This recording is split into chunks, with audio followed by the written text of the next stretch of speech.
para Ustaz Wahabi Salafi yang mengharamkan Natal di perayaan Natal di Indonesia, atau jangankan perayaan Natal, menjual kue Natal saja dia haramkan, pasti tidak akan berani melakukan kritikan terhadap pemerintah Arab Saudi.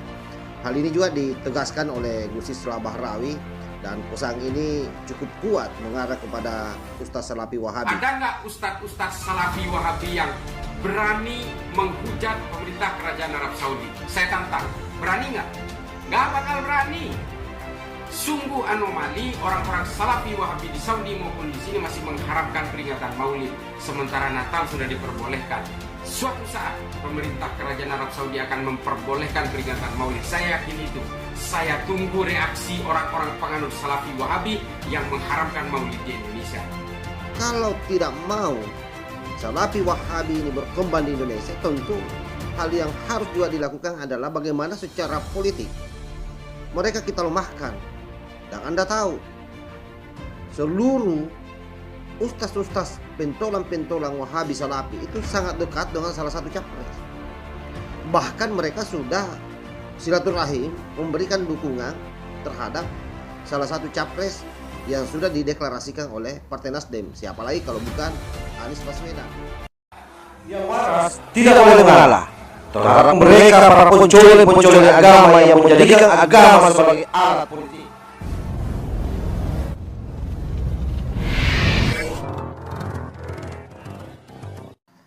Assalamualaikum warahmatullahi wabarakatuh. Om Swastiastu, Namo Buddhaya, salam kebajikan. Sahabat-sahabat Tolang Sembilang yang saya hormati dimanapun juga berada, menjelang Natal beberapa hari yang lalu beredar viral bagaimana para ustaz-ustaz Wahabi mengeluarkan fatwa-fatwa yang mengharamkan masyarakat muslim menjual kue Natal untuk perayaan hari Natal. Mereka beranggapan bahwa dengan menjual kue untuk Natal, maka itu bisa mempengaruhi akidah. Nah, ini luar biasa, ini fatwa daripada Wahabi Salafi. Nah, penting sahabat-sahabat ketahui bahwa paham Wahabi Salafi ini adalah salah satu paham beragama yang datang dari Arab Saudi. Tetapi anehnya kemudian di Arab Saudi justru sudah merayakan Natal. Pasti para Ustaz Wahabi Salafi yang mengharamkan Natal di perayaan Natal di Indonesia, atau jangankan perayaan Natal, menjual kue Natal saja dia haramkan, pasti tidak akan berani melakukan kritikan terhadap pemerintah Arab Saudi. Hal ini juga ditegaskan oleh Gus Islah Bahrawi, dan pesan ini cukup kuat mengarah kepada Ustaz Salafi Wahabi. Gus Islah Bahrawi menantang agar para ustaz-ustaz Salafi Wahabi yang ada di Indonesia coba-coba memprotes Raja Salman. Kenapa? Karena di sana sudah memberikan keleluasaan kepada warganya untuk merayakan Natal. Kita lihat bersama-sama bagaimana Gus Islah Bahrawi menohok para kadrung-kadrung Salafi Wahabi. Pemerintah kerajaan Arab Saudi sudah memperbolehkan perayaan hari Natal bagi umat Nasrani yang tinggal di Arab Saudi. Dari mana saya dapat berita itu? Dari Arab News, media resmi pemerintah kerajaan Arab Saudi. Arab News mengatakan expats and locals welcome cheerful spirit of Christmas in Saudi Arabia in new era of tolerance and openness. Dia menceritakan nih di sini bahwa toko-toko kue di Arab Saudi itu menjual berbagai kue-kue kebutuhan peringatan Natal. Sementara penganut Salafi Wahabi di Indonesia melarang orang untuk menerima order kue untuk peringatan Natal.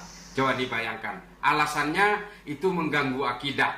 Ini dikatakan oleh salah seorang ustadz Salafi Wahabi. Sementara di Saudi justru Natal itu betul-betul disediakan berbagai atribut, bahkan toko-toko menjual kue-kue Natal. Bahkan mall di Riyadh yang menempatkan pohon cemara hiasan Natal. Ini beritanya Arab News. Mengapa saya selalu mengaitkan Salafi Wahabi dengan Saudi? Karena ustadz-ustadz Salafi Wahabi itu dulu dibiayai, dibeasiswai, disekolahkan oleh pemerintah Arab Saudi di Arab Saudi. Ideologi-ideologi itu semua tergantung dari kekuatan-kekuatan politik, siapa yang membiayai, siapa yang mencekoki.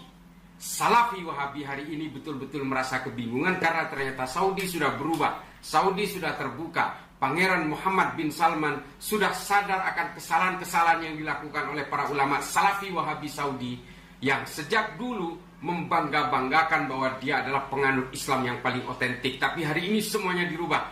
Pertanyaannya, ada nggak ustadz-ustadz Salafi Wahabi yang berani menghujat pemerintah kerajaan Arab Saudi? Saya tantang, berani nggak? Nggak bakal berani. Saya tantang, hujatlah Pangeran Muhammad bin Salman. Berani nggak? Nggak berani. Apalagi ingat suatu saat, ini Natal sudah diperbolehkan. Sungguh anomali orang-orang Salafi Wahabi di Saudi maupun di sini masih mengharamkan peringatan Maulid, sementara Natal sudah diperbolehkan. Suatu saat pemerintah kerajaan Arab Saudi akan memperbolehkan peringatan Maulid. Saya yakin itu. Saya tunggu reaksi orang-orang penganut Salafi Wahabi yang mengharamkan Maulid di Indonesia. Kita sudah saksikan bersama-sama bagaimana Gus Islah Bahrawi memberikan pernyataan keras terhadap para ustaz-ustaz Salafi Wahabi yang ada di Indonesia. Poin pentingnya yang saya mau tegaskan di sini adalah bahwa yang pertama, Salafi Wahabi ini jauh lebih berbahaya daripada kadrun-kadrun ex-FPI dan HTI. Kenapa saya nyatakan bahwa mereka jauh lebih berbahaya? Karena ex-FPI dan HTI mereka tidak pernah mengharam-haramkan yang namanya Maulid. Terutama FPI ya. Kalau HTI masih ada ustaz-ustaznya yang memang agak liar cara berpikirnya. Tetapi kalau yang namanya Salafi Wahabi itu mengharamkan, membidah-bidahkan yang namanya Maulid. Nah, itu bahayanya ini. Kedua, seluruh budaya-budaya lokal yang ada di Indonesia ini itu akan dihabisi oleh Wahabi Salafi manakala dia yang berkuasa atau memiliki kekuatan.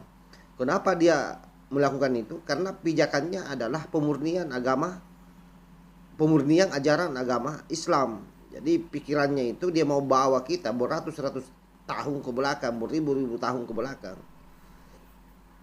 Bagaimana dia membawa Islam ini betul-betul kembali ke abad 2 Hijriah. Itu Salafi Wahabi. Itu yang pertama. Yang kedua, yang saya mau tegaskan, bahwa kekuatan Salafi Wahabi ini itu juga erat kaitannya dengan kekuatan politik. Kita tahu bahwa Salafi Wahabi ini dulu, mereka-mereka yang ada di Indonesia hari ini itu disekolahkan oleh pemerintah Arab Saudi. Oleh karena itu, kalau tidak mau Salafi Wahabi ini berkembang di Indonesia, tentu hal yang harus juga dilakukan adalah bagaimana secara politik mereka kita lemahkan. Dan Anda tahu, seluruh ustaz-ustaz pentolan-pentolan Wahabi Salafi itu sangat dekat dengan salah satu capres. Bahkan mereka sudah silaturahim memberikan dukungan terhadap salah satu capres yang sudah dideklarasikan oleh Partai Nasdem. Siapa lagi kalau bukan Anies Baswedan. Ini sangat berbahaya. Oleh karena itu kemudian perang-perang kita adalah bagaimana agar selain memberikan narasi-narasi mengkanter apa yang menjadi ajaran-ajaran Salafi Wahabi di dunia maya, juga bagaimana agar capresnya jangan sampai terpilih. Karena kapan capresnya terpilih itu sangat berbahaya. Kekuatannya bisa besar dan mereka akan mempunyai alat untuk memukul kita semua, memukul ajaran-ajaran Islam Ahlus Sunnah wal Jamaah.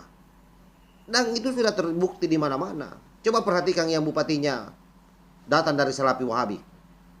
Bagaimana kebijakan-kebijakan lokal yang diberlakukan di sana? Pasti kecenderungannya memberangus budaya. Nah, bahayanya kalau kemudian mereka yang menjadi pemimpin di negeri ini atau orang yang dia dukung yang menang di dalam Pilpres 2024. Jadi waspada. Wallahul muwaffiq ila aqwamit thariq. Wassalamualaikum warahmatullahi wabarakatuh. NKRI harga mati. Salam Nusantara. Tanahku yang ku cintai.